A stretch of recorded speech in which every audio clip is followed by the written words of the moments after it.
ngayon naman malalaman natin ang gender dito sa baby reveal natin. So, hello, malapit na. Is it a boy or a girl? Ay, oo nga.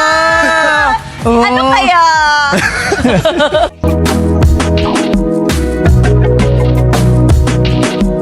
Nagduduldulan ng marami na siya'y nagdadalang tao ngayon. Hindi nga ba't nagbuhat na siya ng dumbbell? Oo, pinakita na nag-gym siya. Luma raw yun. So, sabi.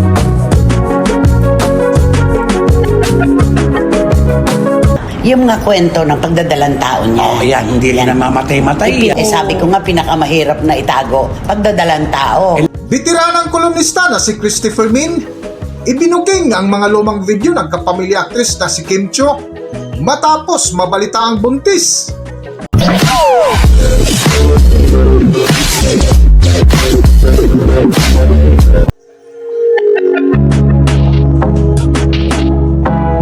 Welcome back to Philippine Celebrity Broadcast. Matapos nga pinagpiestahan sa mundo ng social media ang chismis ukol sa balitang pagdadalang tao o pagbubuntis ngayon ng kapamilya actress na si Kim Cho ay hindi pa rin tinatantanan ng mga chismoso. Una ngang nag-viral ang nasabing chismis nang magbiro ang kapwa host ng non-time show na It's Showtime nang biglang sabihin ni Darren Espanto na malapit na ang gender reveal na kung mapansin mo ay itinuro agad ni Vong Navarro si Kim Cho sabay tapik sa abagan ng komedyante si Kim na tila may ibig sabihin. At ngayon naman malalaman natin ang gender dito sa baby reveal natin. So, hello, malapit na. Is it a boy or a girl? Ay, oo nga. Oo. Ano kaya?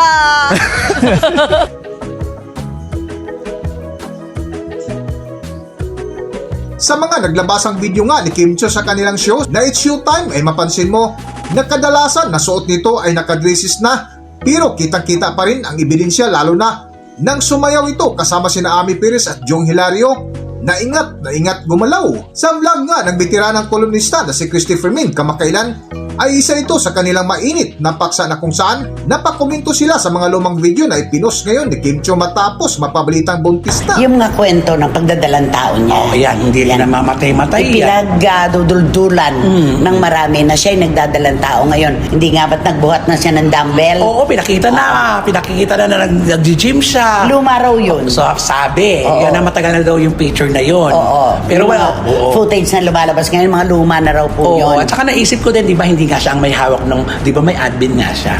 So, hindi galing kay Kim yun. Baka mamaya admin niya ang nag-post. Oo, diba? di ba? Sabi niya nga, di ba, binigay niya na yung admin sa kanyang mga tagahanga. Nasasalamatan niya Oo. niya. Pero alam mo, kung sakali man, nagdadalang tao ka na, di ba? Walang masama. Oo. Nasa wastong edad na kayo ni Paulo Avellino. At kung sakali man, na totoo nga na meron ng binhi sa sinapupunan mo. Although, of course, marami nagsasabing, kasal muna bago pagdadalang tao. Huwag nyo na lang munang pansinin yan. Huwag kayong magpa-pressure. Basta hawak ninyo ang katotohanan. Alam ninyo na hindi ka nagdadalang tao. Yun na. Hindi pa kayo kasal.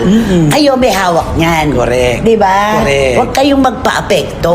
Kung saan kayo maligaya, doon dapat kayo. Pag sinasabing Diba? buntis ka, kung hindi totoo, di. Oo. Dead ma. Pero kung totoo, di sabihin. Isang araw. Isang araw. Di aminin nyo. Bukod dito ay napakomento din ang veteranang kolumnista na si Christopher Min dahil sa kanyang pinagdaanan ukol sa iba't ibang personalidad sa showbiz na kahalintulad sa chismis ni Kim Cho na napakahirap itago kung ikaw ay buntis at nagdadalang tao sa loob ng 9 na buwan. Para sa buong kwento, narito ating panoorin ang video. Narito ang video.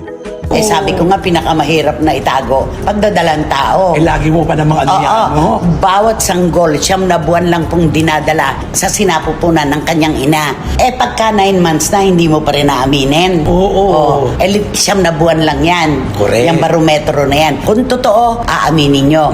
Kung hindi naman, para sa inyo yan. Inyo yan. Karapatan ninyo na idepensa ang inyong sarili kung di naman totoo. Ibibigay namin sa inyo yan. Tama lang. Hanggang dito na lang muna ang ating video at kung nagustuhan nyo, huwag kalimutan mag-subscribe at pindutin nyo na rin ang notification bell para ma-notify kayo sa ating susunod na video. Maraming salamat!